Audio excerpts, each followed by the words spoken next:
Aytishlari bo'yicha Xitoyda boy insonlar Lisanda yurishar ekan. Bizda ham o'zi shunaqami? Kommentda javobingizni kutaman.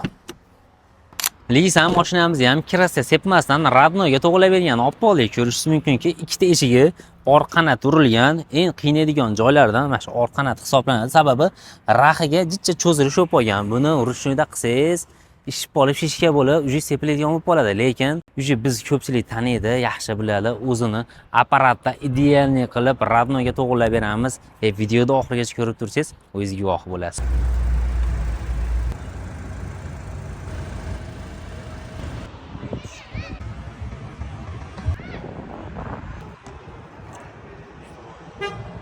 Sheriklarimiz kosmetikaga berishdan oldin o'zimizni ishimizni miyatinani sizga ko'rsatmoqchiman. Sizda bo'lsa ikkita eshigi orqa qanoti urilib kelgan edi bizga.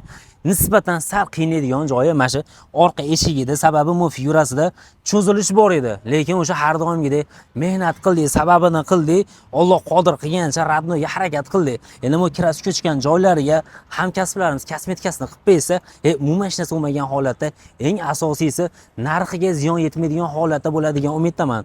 Agar sizga ham shu ishimiz yoqqan bo'lsa, bitta like bosib, kommentariyada ishimizga bo'lgan fikringizni qoldirib, qolaversa, tanishingizga, do'stlaringizga jo'natib bersangiz, albatta xursand bo'lamiz.